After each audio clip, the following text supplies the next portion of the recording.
میری بیوی ہسپتال میں بیمار پڑی تھی اور میری حالت ایسی تھی کہ میں بالکل بے بس اور مجبور تھا۔ میں چاہ کر بھی اپنی بیوی کو نہیں بچا سکتا تھا۔ میں اپنی بیوی کو ہر حال میں بچانا چاہتا تھا کیونکہ مجھے اپنی بیوی سے بہت زیادہ محبت اور چاہت تھی، لیکن ڈاکٹر جواب دے چکے تھے۔ میں چاہ کر بھی کچھ نہیں کر سکتا تھا۔ میں نے کئی سال پردیس میں کاٹے تھے تاکہ اپنی بیوی کے ساتھ ایک اچھا مستقبل بنا سکوں اور اپنے ہونے والے بچوں کا مستقبل محفوظ کر سکوں اور پھر سکون سے زندگی گزار سکوں، لیکن قسمت نے مجھے موقع ہی نہیں دیا تھا۔ پیسہ تو میں نے کما لیا تھا، لیکن شاید اسے استعمال کرنے کے وقت میں کھا نہیں سکا تھا، کیونکہ جب میں لوٹ کر آیا تو میری بیوی بہت ہی زیادہ بیمار تھی۔ یہ 10 جولائی کی شام تھی جب میرے گھر والوں کا مجھے فون آیا۔ میں اس وقت دبئی کی ایک بہت بڑی کمپنی میں کام کر رہا تھا۔ مجھے پتا چلا کہ اسے شدید بخار کے باعث جھٹکے لگ رہے ہیں۔ میری ماں نے مجھے فوراً پیسے بھیجنے کے لیے کہا تھا۔ میں نے جمع کر کے پیسے تو بھجوا دیے تھے، لیکن میرا دل مطمئن ہی نہیں ہوا تھا۔ میرا دل بہت پریشان تھا۔ مجھے عجیب سی بے چینی کا احساس ہو رہا تھا، جیسے کچھ بہت برا ہونے والا ہو۔ اسی لیے میں خود بھی اگلی فلائٹ سے واپس آ گیا تھا اور کافی دنوں سے میری بیوی سے رابطہ نہیں ہو سکا تھا، کیونکہ وہ بہت ہی کم مجھ سے فون پر بات کرتی تھی۔ میں بھی فون کرتا تو بہت مختصر سی بات ہوتی تھی۔ وہ مجھ سے صرف یہی کہتی تھی کہ آپ واپس کب آئیں گے۔ اس کے ایک سوال پر آخر ہماری بات ختم ہو جاتی تھی، کیونکہ میں اسے بتا چکا تھا کہ میں اگلے 5 سال تک ابھی واپس آنے والا نہیں ہوں۔ پھر بھی وہ بار بار یہی سوال دہراتی تھی۔ شاید یہی وجہ تھی کہ ہمارے درمیان رابطہ بہت کم ہو گیا تھا، کیونکہ کرنے کو اس کے علاوہ کوئی بات ہی نہیں تھی۔ میں نے اسے بہت دفعہ سمجھایا تھا کہ میں ہر سال 1 مہینے کی چھٹی پر تو آ سکتا ہوں، لیکن نوکری چھوڑ کر آنا میرے لیے ممکن نہیں ہے، اور وہ شاید مجھ سے خفا ہو جاتی تھی۔ پتہ نہیں کیا بات تھی کہ وہ فون کاٹ دیا کرتی تھی۔ میں نے بھی پریشان ہو کر اسے فون کرنا بہت کم کر دیا تھا۔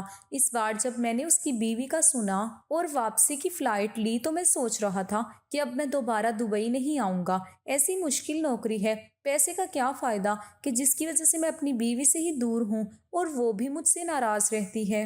دکھ پریشانی میں تنہا ہے۔ میرے گھر والے تو اس کے ساتھ تھے، لیکن شوہر کا ہونا ایک الگ بات ہوتی ہے، اور اس بات کا احساس مجھے اب ہو رہا تھا جب وہ ہسپتال میں ایڈمٹ ہو چکی تھی۔ اس کی خیریت کی دعائیں مانگتا میں پاکستان واپس پہنچا تھا، لیکن یہاں آ کر پتا چلا کہ وہ ابھی بھی ہسپتال میں ہے۔ میں فوراً ہسپتال بھاگا تو میری اماں اور ابا مجھے دیکھ کر ہکا بکا رہ گئی۔ پھر اماں کہنے لگی کہ تجھے واپس آنے کی کیا ضرورت تھی؟ دکھ سکھ تو زندگی کے ساتھ لگے ہوئے ہیں، آج نہیں تو کل وہ ٹھیک ہو ہی جائے گی۔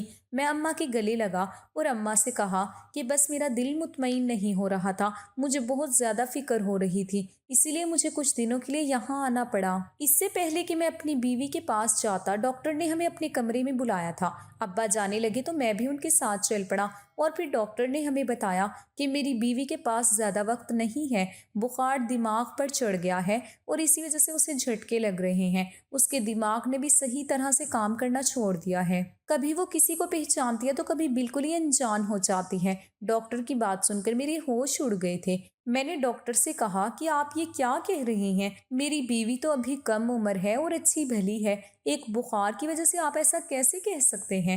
ڈاکٹر افسوس سے کہنے لگے، معمولی نوعیت کا بخار نہیں ہے، آپ لوگوں کو سمجھنا ہوگا، دعا کریں بس، باقی زندگی اللہ کے ہاتھ میں ہے، ہم صرف علاج کر سکتے ہیں۔ ڈاکٹر کی باتوں نے میرے پیروں تلے سے زمین نکال دی تھی۔ میں بہت مشکل سے قدم اٹھاتا اپنی بیوی کے پاس پہنچا تھا۔ جیسے ہی میں اس کے سامنے گیا تو وہ فوراً مجھے پہچان گئی۔ اس نے شاہ زیب کہہ کر مجھے پکارا اور پھر میرا ہاتھ پکڑ لیا۔ میری آنکھوں سے آنسو بہہ رہے تھے کیونکہ میری بیوی کو آکسیجن لگا ہوا تھا۔ نہ جانے کتنے برنولے اس کے ہاتھوں پر لگے ہوئے تھے اور اس کے ہاتھ جگہ جگہ سے نیلے پڑ گئے تھے، آنکھوں کے نیچے ہلکے تھے اور چہرہ صدیوں کا بیمار لگ رہا تھا۔ میں اپنی بیوی کو ہنستا بستا چھوڑ کر گیا تھا، لیکن اب جب میں 1.5 سال بعد لوٹا تو اس کی حالت دیکھ کر میری روح کانپ گئی تھی۔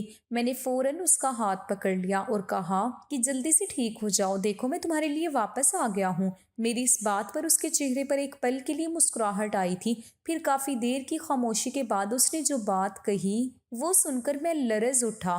کہنے لگی، شاہ زیب، زندگی میں تو مجھے صحیح طرح سے آپ کا ساتھ نہیں مل سکا، لیکن میں چاہتی ہوں کہ میرے آخری سفر پر آپ مجھے اپنے ہاتھوں سے تیار کر کے روانہ کریں۔ یہ بات سنتے ہی میری آنکھوں سے ایک دم آنسو گر پڑے اور میں نے کہا، کیوں؟ ایسی باتیں کیوں کہہ رہی ہو؟ تم جلدی ٹھیک ہو جاؤ گی، ہم گھر چلیں گے، ابھی تو ہمیں اپنے بچوں کی خوشیاں بھی دیکھنی ہے۔ 4 سال کی شادی شدہ زندگی میں ہم ابھی تک بے اولاد تھے۔ میں نے اس سے کہا کہ جلدی سے تم مجھے بتاؤ گی کہ تم میرے بچے کی ماں بننے والی ہو۔ یہ سن کر اس کے چہرے پر ایک اداسی آ گئی اور وہ کہنے لگی، یہ میری آخری خواہش ہے، اسے آپ میری وصیت سمجھ لیں۔ میرے آخری سفر پر آپ مجھے اپنے ہاتھوں سے غسل دیں گے، مجھے تیار کریں گے اور میری قبر پہ بھی خود اتاریں گے تو مجھے سکون نصیب ہو جائے گا۔ مجھے اس جہاں میں نہ صحیح لیکن اس جہاں میں مجھے آپ کا ساتھ ملے گا۔ میں آپ کی خوشبو اپنے ساتھ لے کر جانا چاہتی ہوں۔ میری بیوی کے جملوں نے میرے قدموں تلے سے زمین نکال دی تھی۔ وہ زندگی کی نہیں موت کی بات کر رہی تھی۔ میں نے کبھی سوچا بھی نہیں تھا کہ ہمارا ساتھ اتنا مختصر ہوگا۔ میں نے اسے کہا کہ خدا کے لیے کرن ایسی باتیں نہ کرو، تم جلدی ٹھیک ہو جاؤ گی۔ لیکن اس کے بعد اسے جھٹکے لگنا شروع ہو گئے تھے۔ ڈاکٹرز نے مجھے کمرے سے نکال دیا تھا۔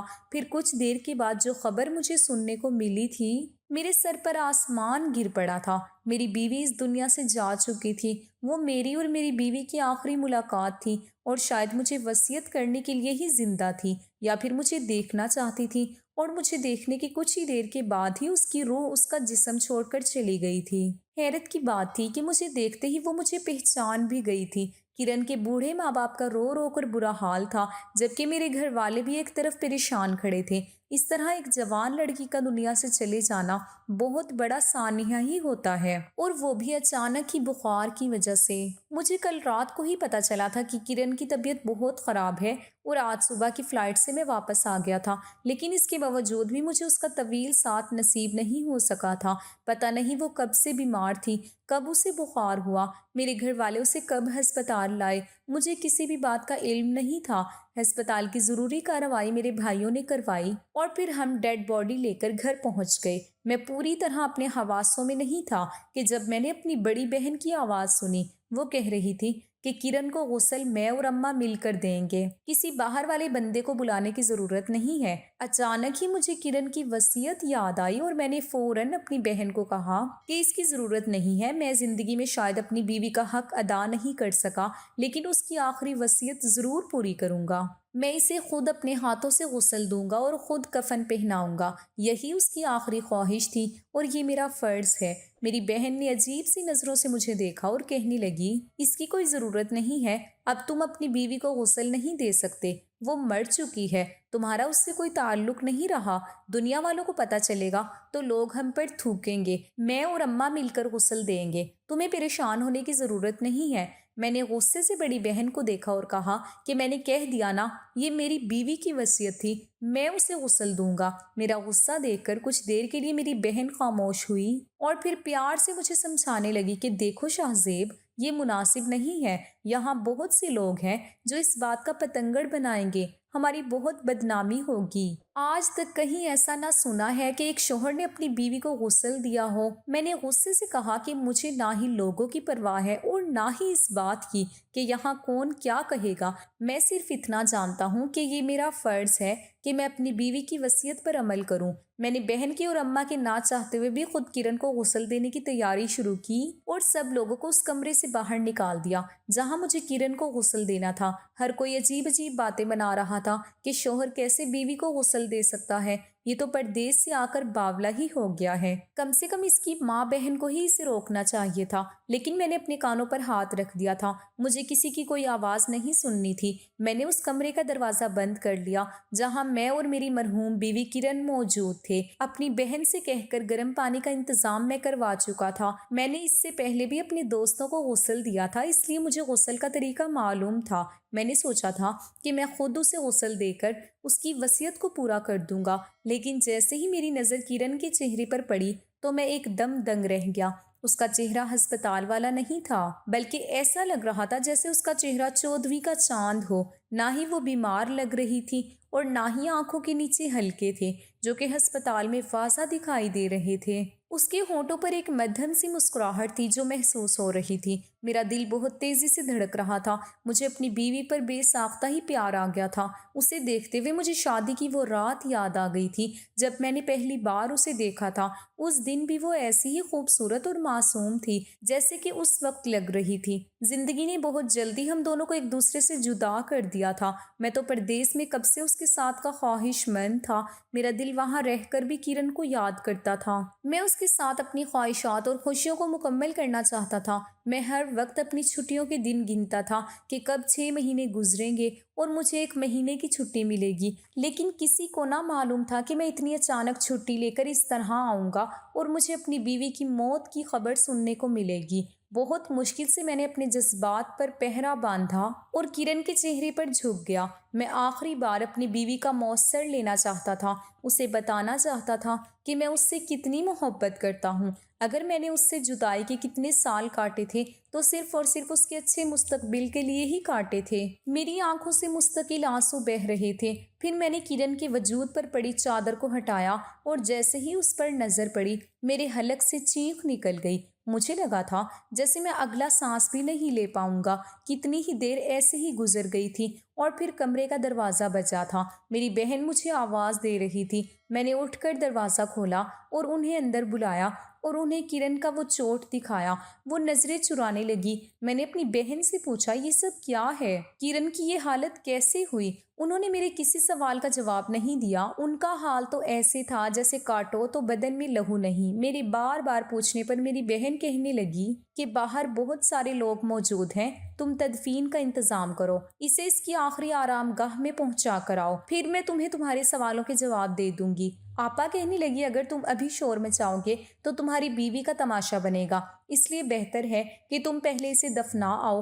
بڑی مشکل سے اپنی بیوی کا غسل مکمل کیا اور پھر اس کی تدفین کا مرحلہ شروع ہوا۔ جنازہ اٹھا تو گھر آہوں اور سسکیوں سے گونج اٹھا، لیکن مجھے کسی کی آواز سنائی نہیں دے رہی تھی، نہ ہی کسی کا رونا دکھائی دے رہا تھا۔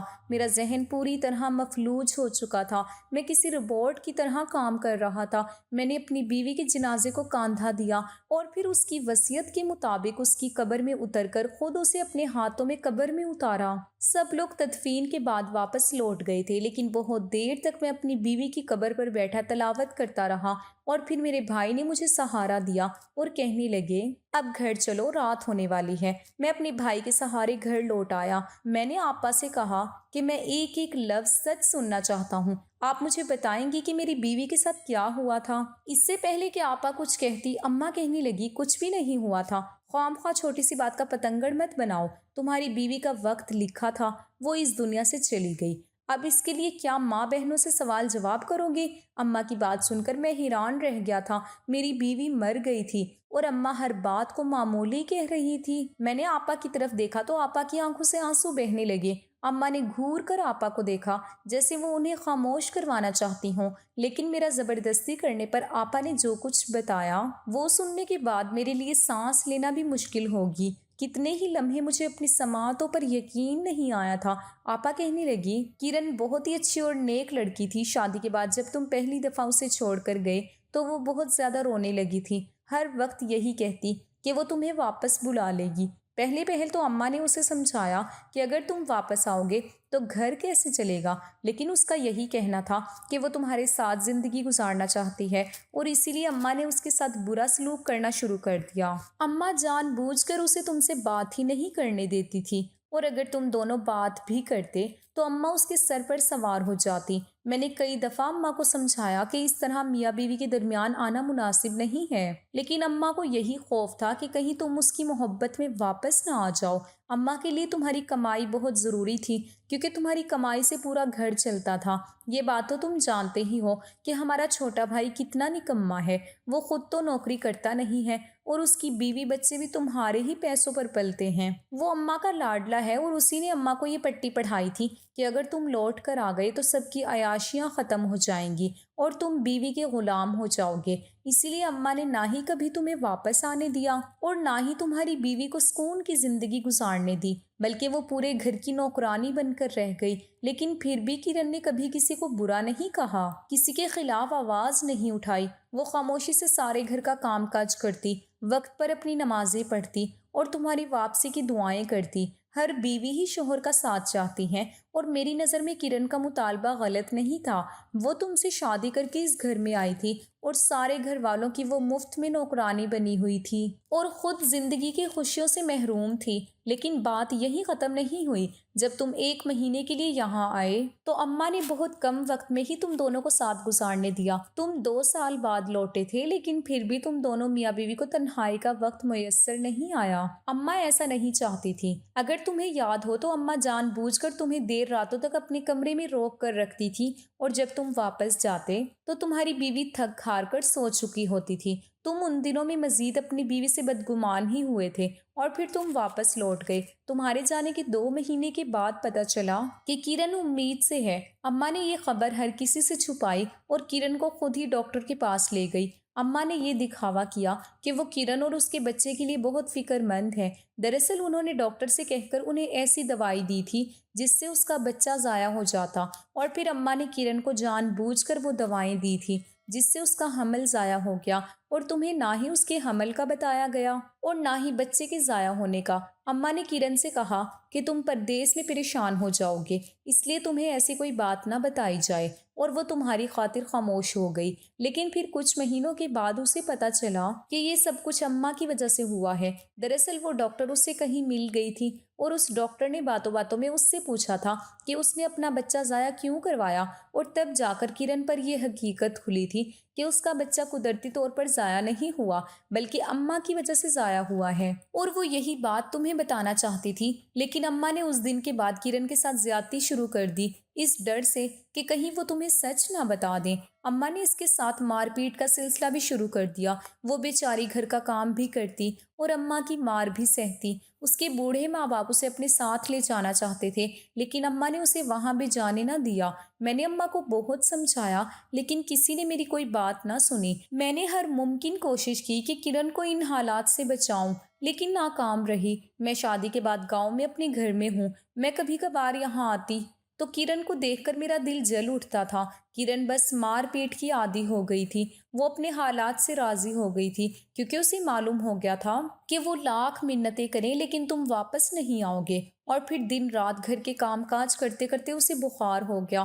پتہ نہیں کب اسے اندر ہی اندر بخار تھا جو ہڈیوں میں اتر گیا تھا، اور پھر وہی بخار اتنا زور سے آیا کہ اس کے دماغ پر چڑھ گیا، اور اس کے بعد تو جھٹکے لگنے لگے، اور بخار کی وجہ سے ہی اس کا انتقال ہوا۔ لیکن وہ یہاں تک جس حال میں پہنچی ہے اس کی ذمہ دار ہمارے گھر والے ہیں۔ مجھے تو لگتا ہے کہ کہیں نہ کہیں میں بھی اس کی قاتل ہوں۔ یہ کہہ کر آپا زور زور سے رونے لگی، اور مجھے ایسا لگا جیسے کسی نے میرے سر پر چھت گرا دی ہے۔ میں نے حیرت سے اپنی ماں کی طرف دیکھا جو خود اولاد رکھتی تھی، پھر وہ کسی اور کی اولاد کے ساتھ ایسا کیسے کر سکتی تھی؟ اماں کے چہرے کی شرمندگی کے تاثرات دیکھتے ہوئے میں حیران تھا۔ وہ مجھ سے نظریں چرا رہی تھی۔ میں نے بے یقینی سے اماں کو جھنجھوڑا اور پوچھا کہ کیا آپ نے میرا بچہ ضائع کروایا؟ کیا آپ نے میری بیوی کو مارا پیٹا تھا؟ کیا آپ اس کے ساتھ زیادتی کرتی تھی؟ اور اماں کے پاس میرے کسی سوال کا کوئی جواب نہیں تھا۔ میں اپنے پورے قد کے ساتھ زمین بوس ہو گیا تھا۔ بہت مانگ سے میں نے اپنی بیوی کو اپنے گھر والوں کے پاس چھوڑا تھا، یہ سوچ کر کہ میری ماں اسے بیٹی جیسی محبت دے گی، میرا بھائی اسے بہن سمجھے گا، اور میری کمائی پر وہ عیش کرے گی۔ کچھ وقت میں پیسے جمع کر کے واپس آؤں گا تو پھر ہم اپنا الگ گھر بنائیں گے، لیکن مجھے نہیں معلوم تھا کہ میرے پیچھے یہ سب ہوگا۔ اماں ہمیشہ سے ہی میرے چھوٹے بھائی کو مجھ سے زیادہ محبت کرتی تھی، اس کی ہر بات کو اہمیت دیتی تھی، لیکن مجھے یہ معلوم نہیں تھا کہ میرے بھائی اور اس کے بچوں کا مستقبل بنانے کے لیے اماں مجھے اور میری اولاد کو اس طرح نظر انداز کریں گی۔ کیا کوئی ماں اولاد میں اتنا بڑا فرق بھی کر سکتی ہیں؟ میری حالت دیکھ کر اماں مجھ سے معافی مانگنے لگی۔ انہیں اندازہ نہیں تھا کہ میری بیوی اس طرح اچانک دنیا سے چلی جائے گی، لیکن میں اپنی ماں کو معاف نہیں کر پایا۔ میں کیسے انہیں معاف کرتا؟ انہوں نے نہ صرف میری بیوی بلکہ میرے بچے کی جان لی تھی، بلکہ انہوں نے تو مجھ سے میرے جینے کی وجہ ہی چھین لی تھی۔ میں کس رشتے پہ اعتماد کرتا، کس کا ہاتھ پکڑتا، کس کے کاندھے پہ سر رکھ کے روتا؟ میری ماں اور میرے بھائی نے میرے پیٹھ پر خنجر گھونپ دیا تھا، میری پردیس کی کمائی کے لیے انہوں نے میرا گھر اجاڑ دیا تھا۔ میں نے فوراً واپسی کے لیے اپنا سامان سمیٹا۔ آپا نے مجھے روکنے کی کوشش کی لیکن میں نہ رکا۔ آپا بہت شرمندہ تھی، وہ ان سارے ظلم و ستم کا حصہ تو نہیں بنی تھی، لیکن کہیں نہ کہیں خاموش رہ کر انہوں نے بھی گناہ کیا تھا اور انہیں بھی اس بات کا احساس تھا، اس لیے وہ مجھے غسل دینے کے لیے بھی منع کر رہی تھی، کیونکہ انہیں معلوم تھا کہ میں کرن کے جسم پر موجود زخموں کو دیکھ لوں گا اور حقیقت جاننے کی کوشش کروں گا۔ اور واقعی جب میں نے اپنی بیوی کے جسم سے چادر ہٹائی تو نیل کے نشان اور زخم دیکھ کر میری جان نکل گئی تھی۔ آج مجھے واپس دبئی آئے 4 سال ہونے والے ہیں۔ اب مجھے کسی رشتے پر اعتبار نہیں ہے۔ میں دوبارہ کبھی شادی نہیں کرنا چاہتا اور نہ ہی پاکستان لوٹنا چاہتا ہوں۔ میں نے سنا ہے کہ قیامت قریب ہے اور اب سگے رشتوں پر بھی اعتبار کرنا مشکل ہے، لیکن یہ سب کچھ میرے ساتھ بھی ہو جائے گا، سوچا نہیں تھا۔ کبھی کبھی مجھے لگتا ہے کہ سب سے بڑا قصوروار میں ہی ہوں، کیونکہ کرن سے نکاح میں نے کیا تھا، وہ میری ذمہ داری تھی، پھر میں نے اسے اپنے گھر والوں کے حوالے چھوڑا ہی کیوں؟ میں سب پردیس میں رہنے والے مردوں سے گزارش کرتا ہوں کہ خدا را اپنی بیویوں اور اپنی ازدواجی زندگی کو برباد نہ کریں، اپنی خوشیوں کو پیسوں کی خاطر خراب نہ کریں۔ جو عورت آپ سے نکاح کر کے آپ پر اعتبار کر کے آپ کے گھر آتی ہے، اسے اپنے گھر والوں کے حوالے نہ چھوڑیں۔ تو دوستو، کیسی لگی آپ کو آج کی کہانی؟ کہانی پسند آئی ہے تو ویڈیو کو لائک کریں، چینل پر نئے ہیں تو چینل کو سبسکرائب کریں۔ ملتے ہیں کل ایک نئی دلچسپ کہانی کے ساتھ، تب تک کے لیے اللہ حافظ۔